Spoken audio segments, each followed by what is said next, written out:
प्यारे बच्चों, आज आप लोगों को जो है एक्सप्लेनेशन दूसरे पार्ट का है कक्षा 12 के लिए। एक्सप्लेनेशन है a fellow traveller. A fellow traveller का पहला पैरा है आपका, I do not know which of us got into the carriage first. ये पूरा पैरा लेकर के जो है I thought I was alone, ये पैरा, और इस पर एक्सप्लेनेशन रेफरेंस कॉन्टेक्स्ट आपको देना है।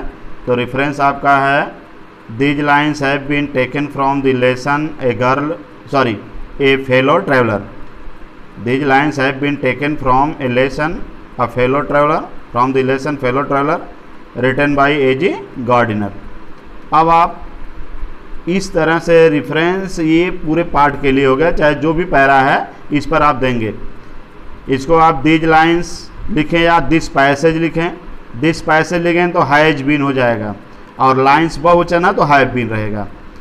तो ये these lines have been taken from the lesson a fellow traveller written by A G. Gardiner लिख सकते हैं, या this passage has been taken from the lesson a fellow traveller written by A G. Gardiner. अब कॉन्टेक्स्ट में आपको जैसा पहले बता दिया गया है कि उस पैरे का निचोड़ 2 लाइन 3 लाइन में आपको लिखना है कि उस पैरे में किसके विषय में बात की जा रही है। देखिए यहाँ दिया है, in this passage writer says that he was travelling in a passenger train when he started his journey the train was full of passenger but later on all the passengers alighted the train and writer was left alone in the compartment. तो ये हुआ। इसके बाद explanation उसका आपको है, in this line से लेकर के ये लेफ्ट इन द ट्रेन तक। फिर दूसरा पैरा है, you can open the window और शट इट और एस्केप्ड इवन डोरा तक। फिर रेफरेंस आपका वही होगा, this passage has been taken from the lesson fellow traveller और रिटन बाय ए.जी. गार्डिनर। फिर उसके बाद जो है रेफरेंस हो गया। कॉन्टेक्स्ट उसके बाद आप लिखेंगे, कॉन्टेक्स्ट में इसके विषय में किस पे विषय में इसमें बात की गई है।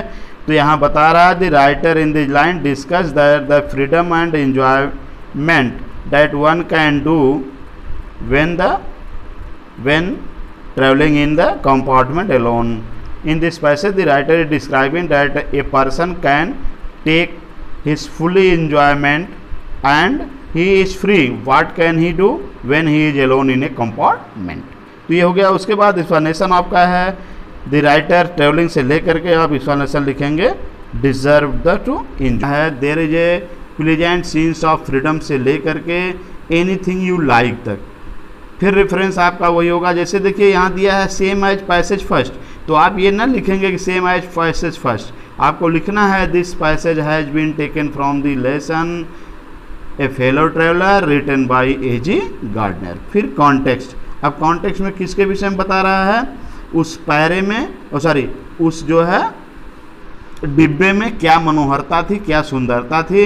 Here the writer is describing about the carriage that there is a pleasant sense of the freedom, there is a very agreeable freedom in very agreeable form. Anybody can do anything which do he like.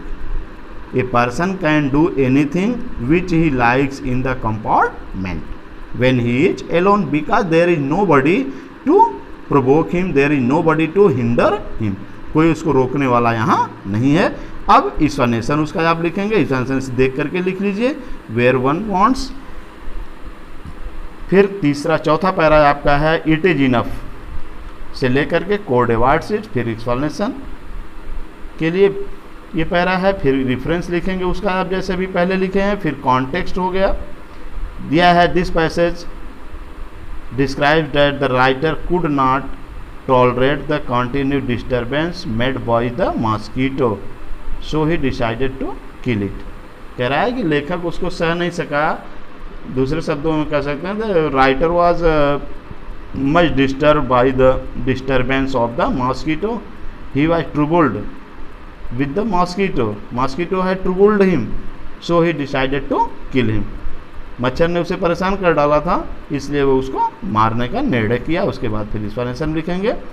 फिर पांचवा para है I assume, most important para है आज I assume the black cap से लेकर के जो है ह्यूमिलेटेड मी तक। फिर रेफरेंस, उसके बाद context. In this passage the writer found many charges and lawful act against the unlawful acts against the mosquito justified destruction. Writer assumed himself से लेकर के जो है felt insult तक इतना करेंगे। इसके बाद कल फिर बाकी आपको 2-4 जो है दे दिया जाएगा। धन्यवाद।